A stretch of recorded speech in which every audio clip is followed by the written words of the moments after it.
এই শারদীয়ার ঠিক প্রাক লগ্নে দেবী পক্ষের শুরু তথা ক্রীড়া ও যুব কল্যাণ দপ্তরের মাননীয় মন্ত্রী মহোদয়কে উত্তরীয় দিয়ে বরণ করে নেওয়া হবে। আমাদের মধ্যে উপস্থিত রয়েছেন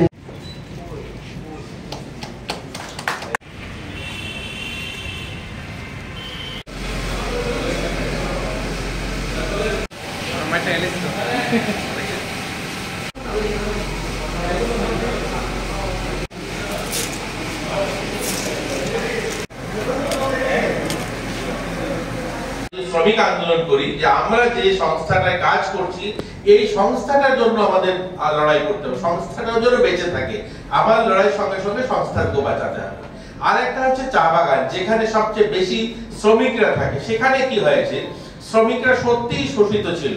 আমাদের রাজ্যে চা বাগান গড়ে উঠেছে 110-11 বছর আগে, রাজাদের আমলে শুরু হয়েছে চা বাগান। আমাদের ত্রিপুরার যে পূর্ণ রাজ্যের মর্যাদা পেয়েছে 50 বছর আমরা পার করে ফেললাম। 50 বছরে 51 বছর হয়েছে আমাদের পূর্ণ রাজ্যের মর্যাদা পেয়েছে আমাদের রাজ্যে। স্বাধীন হয়েছে দেশ, 77 বছর পার করেছি আমরা, স্বাধীনতা হয়েছে আমাদের দেশে। অথচ আমাদের চা শ্রমিক যারা ছিল, এই চা শ্রমিকের জমির অধিকার ছিল না। ওই চা বাগানে যে শ্রমিকরা বসবাস করে তাদের ভূমির অধিকার ছিল না। অথচ আমাদের এই রাজ্যে আমরা দেখেছি একটা সরকার ছিল যারা আন্দোলন করত, তাদের কার্যকর্তারা বলতো অন্ন বস্ত্র শিক্ষা স্বাস্থ্য মানুষের মৌলিক অধিকার, এর জন্য লড়াই করতে হবে। সত্যি তো, অন্ন বস্ত্র শিক্ষা স্বাস্থ্য প্রত্যেকটা মানুষের গণতান্ত্রিক অধিকার। কিন্তু ওই মানুষগুলো, ওই সরকারটা 35 বছর থাকার পরেও ওই শ্রমিকদের জন্য 1 ছটাক জমি দেওয়ার ব্যবস্থা করেনি। এত কি হয়েছে, ওই সমস্ত শ্রমিক পরিবার সেখানে তাদের ছেলেমেয়েরা পড়াশোনা করতে পারেনি। কারণ পড়াশোনা করলে তারা বাইরে যদি কাজে যায় তাকে বাগান খালি করতে হবে। তাদেরকে ভূমি দেওয়া হয়নি, বাড়ির অধিকার দেওয়া হয়নি, জমির অধিকার দেওয়া হয়নি, জল দেওয়া হয়নি, শৌচালয় দেওয়া হয়নি, স্কুলের ব্যবস্থা করা হয়নি। শুধুমাত্র আন্দোলন নাম মাঠ ভর্তি করে ভাষণ শোনানো হয়েছে। নেতারা বক্তব্য দেবে, মাঠ ভর্তি করতে হবে, সেখানে মানুষ চাই, বাগানে ট্রাক্টর পাঠিয়ে দাও, বোঝাই করে নিয়ে চলে আসো, লরি বোঝাই করে মানুষগুলোকে নিয়ে এসো, মাঠ ভর্তি করো। আর লড়াই সংগ্রামের স্লোগান দিয়েছে, লড়াই করতে হবে, লড়াই লড়াই লড়াই চাই, লড়াই করে বাঁচতে চাই। অথচ ওই গরিব মানুষগুলো যারা শত বছর ধরে ওই বাগানে বসবাস করে, তাদের একটা ঘরের ব্যবস্থা করা হয়নি। ধীরে ধীরে কি হয়েছে, ওই সমস্ত চা শ্রমিক যারা রয়েছে তারা শহরমুখী হয়েছে, বাগান ছেড়ে বাগানে কাজ করেছে। আমরা দেখেছি 2018 সালে সেখানে 105 টাকা মজুরি ছিল। শহরের মানুষের সকালবেলা চায়ের খরচা, অর্থাৎ একটা বাড়িতে, সাধারণ আমাদের রাজ্যে অনেক বাড়ি রয়েছে যে বাড়িতে চা বিস্কিট আনুষঙ্গিক সকালবেলা টিফিনের 100 টাকার খরচা হয়। অথচ 105 টাকা ওই চা শ্রমিক পরিবারকে মজুরি দেওয়া হতো, ওই শ্রমিকদেরকে মজুরি দেওয়া হতো। না ঘর, না কোনো ব্যবস্থা। ঔষধের নামে শুধুমাত্র একটা প্যারাসিটামল, 2টা প্যারাসিটামল, মেট্রোডাইজার ট্যাবলেট এগুলো দেওয়া হতো। রেশনের নামে যেখানে 2 কিলো চাল, 1 কিলো আটা, ওই অল্প কিছু সামগ্রী দেওয়া হতো, বাস তারা সেইভাবে শোষিত ছিল।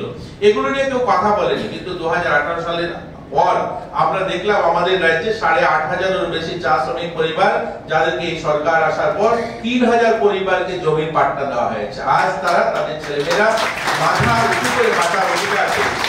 এখন বিষয় হলো, যেহেতু তাদেরকে জমি ছিল না, তাদের বাড়ি ছিল না, তাদের ছেলেমেয়েরা লেখাপড়া করতে হবে। এখানে যারা বসে আছেন বলতে পারবেন একজন চা শ্রমিক আছে আপনার সঙ্গে?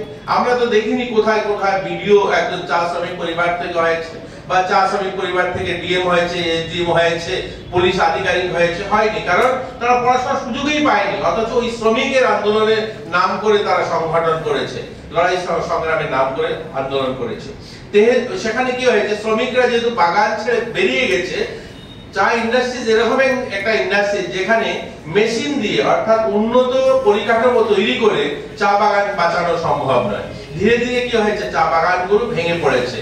কারণ পাতার কোয়ালিটি ভালো নেই, সেখানে উন্নত চা পাতা করতে পারছে না। কারণ সেটা হাতে তুলতে হবে, ওই যে কুড়িগুলো তোলে সেটা হাতে তুলতে হয়, মেশিনে তোলা যাবে না। তো যত মেশিন আবিষ্কার করুন না কেন, যত আধুনিক প্ল্যান্ট বসান না কেন, যত আধুনিক সরঞ্জাম লাগিয়ে নেন না কেন, কিন্তু চা ইন্ডাস্ট্রি চলবে না। চা ইন্ডাস্ট্রির জন্য চা শ্রমিক চাই, কারণ সেটা শ্রমিক বেস ইন্ডাস্ট্রি, সেখানে মেশিন বেস ইন্ডাস্ট্রি নয়।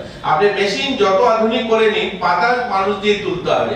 তো ভালো পাতা তোলার জন্য ভালো শ্রমিক চাই, তার স্কিল ওয়ার্কার চাই, তো সেখানে তো স্কিল ওয়ার্কার নেই, শ্রমিকরা তো শহরমুখী হয়েছে, কারণ সেখানে এসে সে মুদিখানার দোকানে, কোনো গ্যারেজে বা কোনো রাজমিস্ত্রির জোগাড়ি করছে, কারণ সেখানে আসার পর সে 300 টাকা 400 টাকা মজুরি পাচ্ছে। কোথায় দোকানে কাজ করে তো সেখানে 10,000 টাকা, সেই দোকানে কাজ করে 10,000 টাকা মাসে রোজগার করছে, সে বাগান ছেড়ে পালিয়ে এসে সেখানে বাগান থেকে সরে এসে তার জন্য ধীরে ধীরে চাষ বাগানগুলো বন্ধের মুখে চলে গেছে। তো আমাদের যারা মালিক পক্ষ তাদেরও মাথায় রাখতে হবে শ্রমিক বাঁচলে পরেই আমার ইন্ডাস্ট্রিজ বাঁচবে, অর্থাৎ সেখানে যদি মালিকরা দীর্ঘদিন ধরে মালিকরা যদি সেটা অনুভব করতে পারতো যে আমার শ্রমিকের ঘরের দরকার আছে, আমার শ্রমিকের স্বাস্থ্যের জন্য, তার চিকিৎসার পরিষেবার জন্য ডাক্তার ওষুধ দেওয়ার দরকার আছে, তার মজুরি বৃদ্ধি করতে হবে, তবেই সেখানে আমার ইন্ডাস্ট্রিজ বাঁচবে, সেই জায়গাটা ভুল করার কারণে আমরা সেখানে আর চা ইন্ডাস্ট্রিজ প্রায় মৃত পাই, কিছু বাগান ছাড়া বাকিগুলো বন্ধের পথে।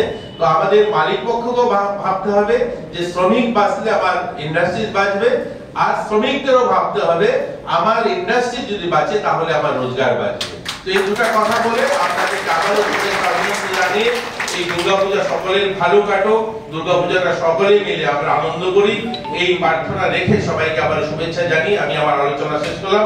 জয় হিন্দ।